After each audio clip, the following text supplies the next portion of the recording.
Hello, my name is Christa Carmen, and I'm going to be reading a short story entitled Paper, Platinum, Stone. On what would have been our 50th anniversary, I bought you a marble headstone. Stone is the recommended gift for 90 years of marriage, but my being around another 40 is a gamble for which the odds are too long. Gold is the traditional gift for 50 years together, but you've no use for a gold necklace or earrings.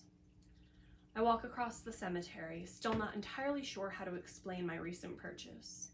You've been gone for 12 years, and though I've visited your grave each April, I never felt the need to mark the occasion with a headstone before. It must be the sentimentality that comes with getting older. That and the fact that you've been on my mind constantly over the past few weeks.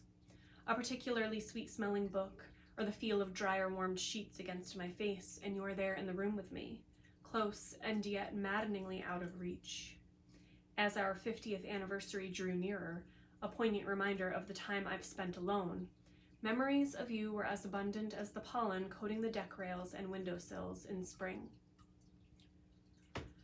Grief is an unending process, a lengthy decay of the weight-bearing pillars of your soul, and my grief for you has been as complex as the most Baroque of architectures. I thought picking out a headstone would provide some measure of closure. Instead, it has triggered that decay to progress with a newfound flourish. The cemetery where you are buried is empty of other visitors. A light breeze disturbs the boughs of a nearby copse of pines. As I approach the spot, now marked with a glittering black marble marker, memories, pleasant, bitter, and otherwise, swirl through my brain like frantic birds. "Hi," I say as I kneel, because it feels strange not to say anything.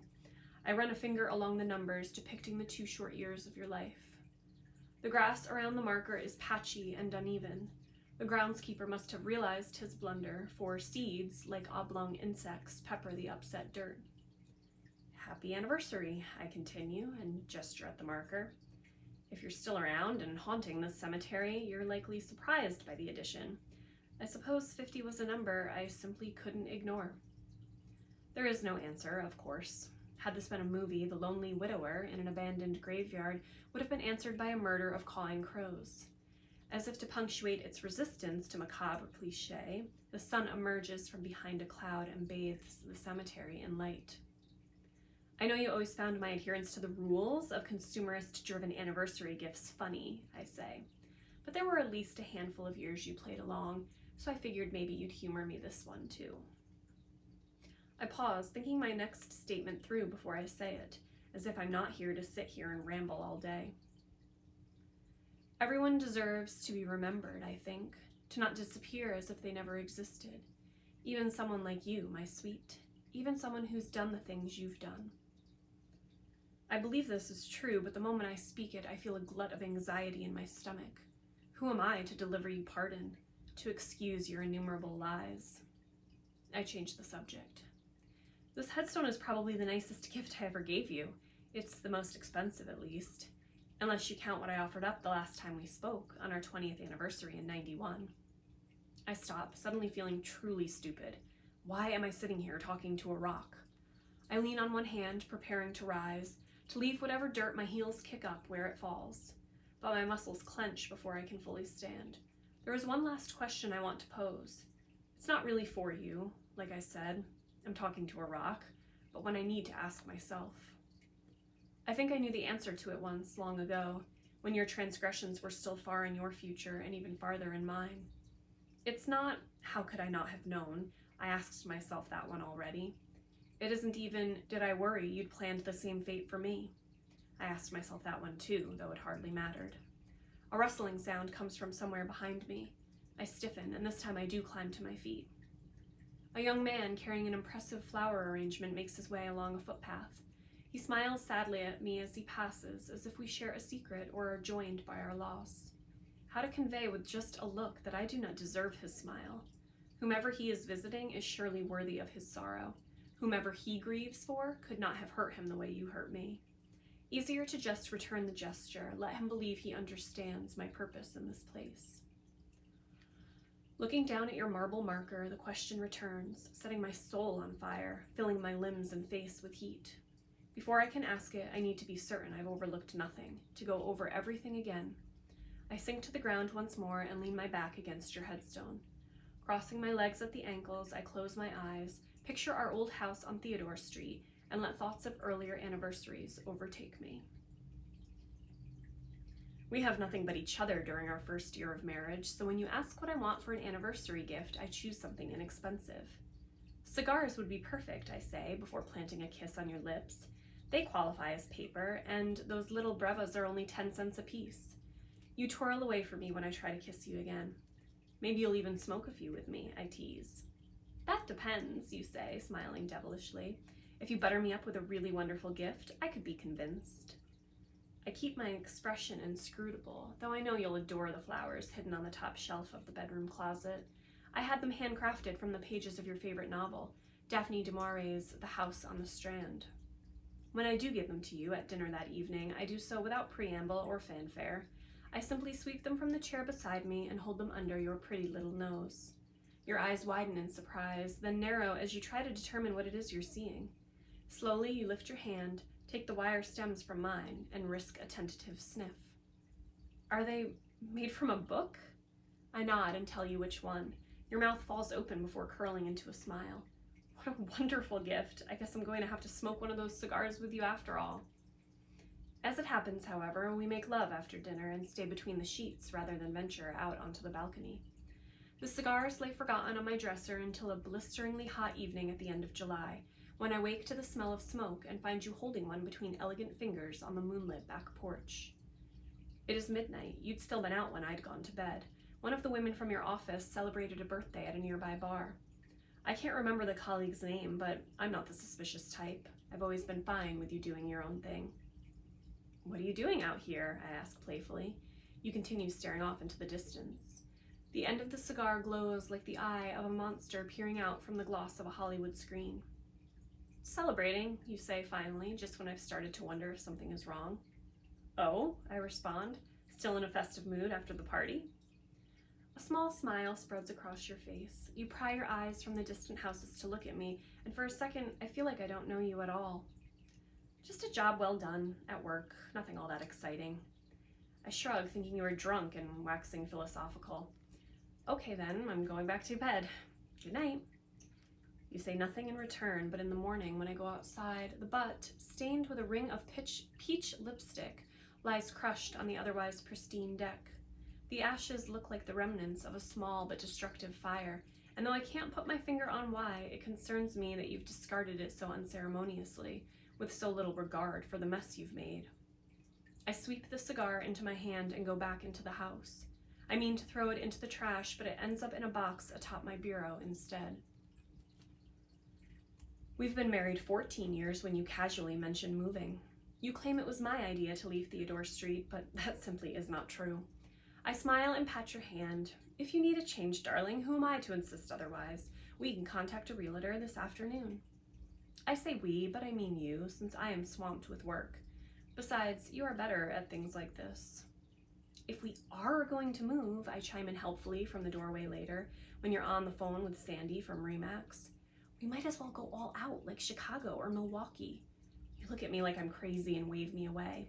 I hear you telling Sandy Foxborough sounds lovely, and that we'd love to check out other towns south of the city.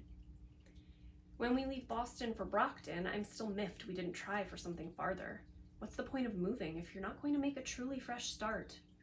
Still, you seem buoyed by the 1.5 acres and spacious garage, and we are putting the finishing touches on the new house, laying rugs and hanging planters, when I realize our 15th anniversary is a mere 3 days away. I have to search several bookcases to find where you've shelved Emily Post's Etiquette. Chapter 22 relays that the traditional gift for year 15 is crystal. I consider new glassware, photo frames, candlestick holders, and a crystal clock for the mantel. Ultimately, I decide that simple is better and choose a Waterford vase. It's in the center of the table and filled with yellow roses come April 7th, when you arrive home after a long day of work and an overdue trip to the market. You squint in confusion, then smile, but the smile turns to panic, the emotions rippling across your face like swells beneath a sea. Is today? Oh God, it is. I can't believe I forgot. I'm so sorry, Stephen. I go to you quickly and wrap you in my arms. No need to apologize. All is forgiven. I know how busy you've been lately, how much the new job has taken out of you. The only thing I want this year is for you to be happy. Maybe once things settle down, we can take a vacation together. When you pull away, there are tears in your eyes. Oh, Steve, do you really mean it? That would be wonderful. I know I said I was okay with moving, but it's been hard to get situated. You're with the same company and travel so much for work anyway. It's been easier for you. A vacation would be such a welcome distraction.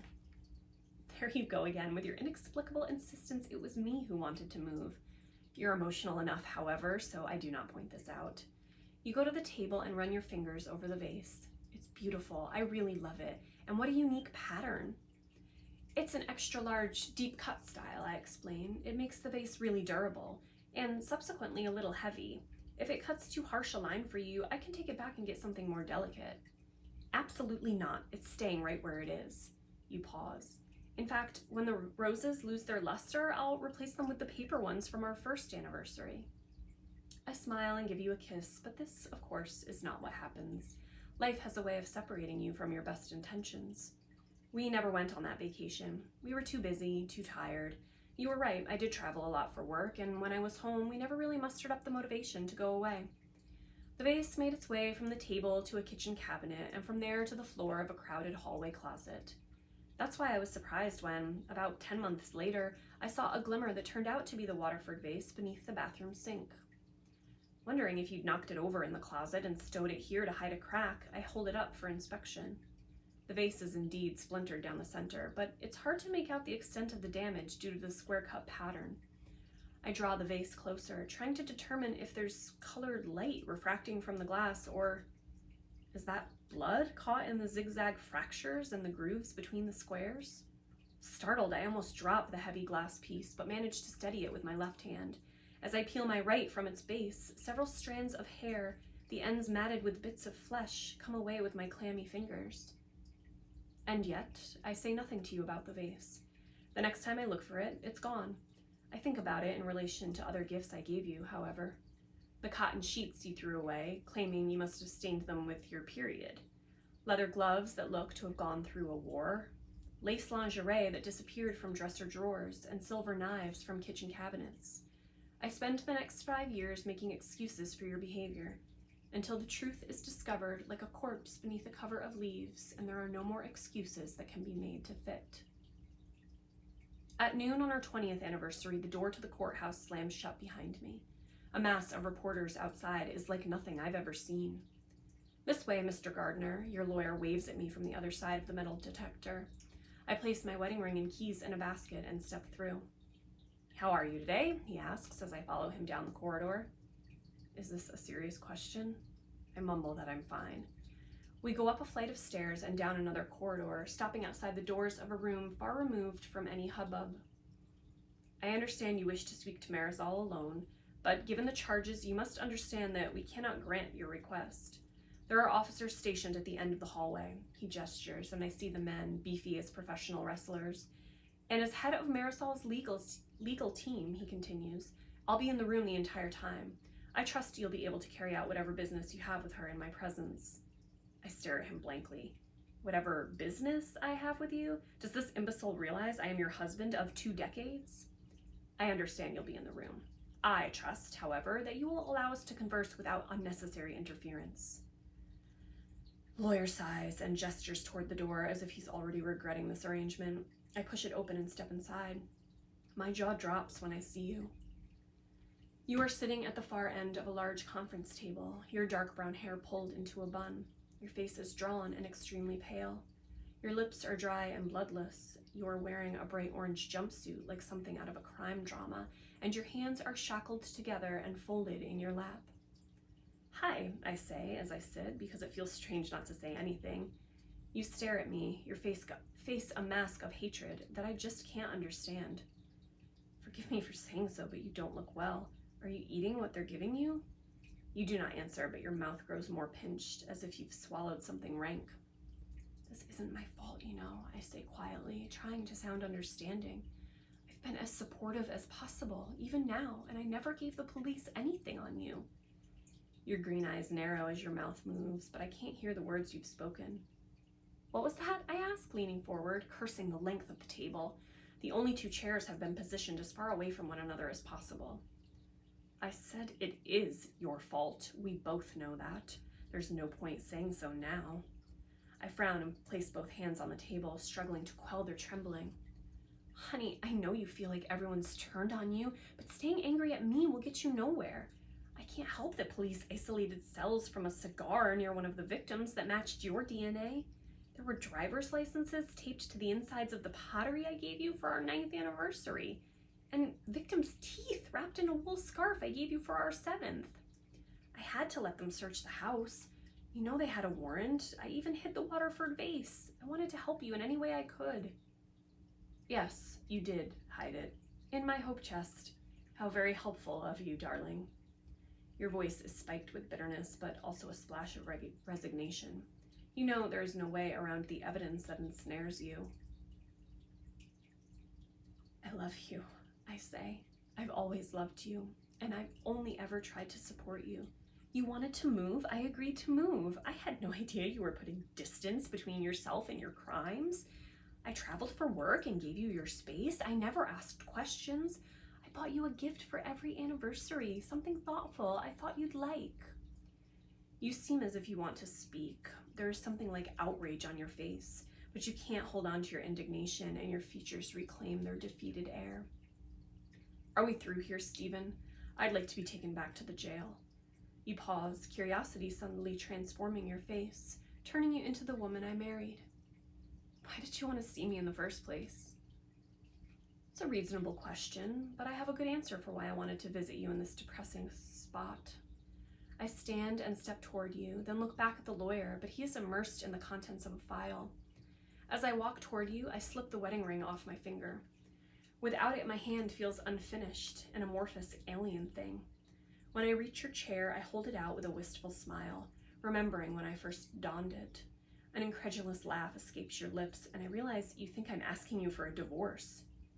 No, I say, hurt you'd think I'd ever abandon you, let alone in your time of need. I'm giving you this as a reminder of my love, your platinum anniversary gift. You pull your handcuffed wrists closer to your chest.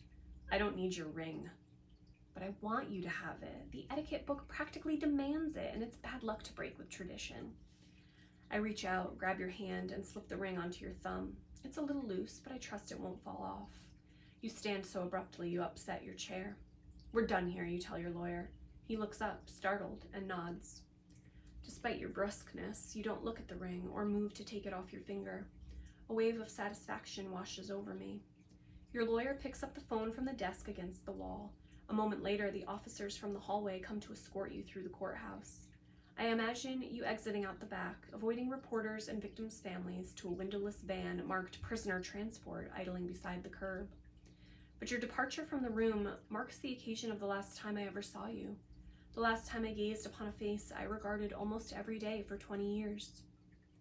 Of course, I see you frequently on television and in newspapers, your downcast eyes and perpetually slumped shoulders plastered beneath gruesome headlines. Epicene eviscerator, monoclonus murderer, and vicious vixen are names with which the media alternately christens you, due to the ruthless nature of your crimes and your indiscriminatory method of selecting victims. The name that sticks, however, is one I can't help but be fond of, for it encompasses your relationship with me within its otherwise brutal connotations. While every anniversary card you ever gave me was signed Your Loving Marisol, even I started to think of you as the Butcher Bride of Boston. I shift where I sit, my back aching against the marble. The sun has sunk considerably, and the cemetery is steeped in lengthening shadows. Groaning, I sit forward, turn onto my knees, and attempt to commit to memory the image of your headstone, framed by rows of other monuments. It will likely be the last time I ever look upon the scene. Massachusetts has not had the death penalty since 1947, but your cancer was as fatal as any electrocution or injection. When the news broke that you died, media outlets ran an endless parade of features, rehashing the details of your crimes for a new generation of consumers. My phone number has been unlisted, my identity obscured for so long that I didn't have to worry about reporters calling or sending emails. There is nothing new to say anyway, or perhaps nothing I'd want to share with them. No one's curiosity warrants my pain. No one else deserves our secrets. The young man whom I saw earlier passes again, having concluded his visit with the dearly departed, arms empty of vibrant flowers. It is another reminder of the approaching evening, and that I've come here for a purpose. Another reminder of duties beyond those of your grief-stricken, loving husband. The request for cigars, the blood-stained sheets, the leather gloves I returned to your Accords compartment time and time again. The crystal vase I'd stashed in a blackout only to be given the opportunity to hide it again. The platinum wedding ring belonging to one of my victims that so resembled my own, a ring that I placed like a nail in a coffin upon your elegant, restrained hand. All of it forms the answer to a question I'd known I'd pose again. Would there come a time in which I'd be permitted to return to my old ways? Satisfied now that the answer is yes, and that the time for it is now, I bow my head in case you're still around and haunting this cemetery, and bid you fond farewell. Enjoy your last anniversary gift, I say, feeling sentimental all over again. And I hope you won't forget the other presents. I put so much thought into every one. Thank you.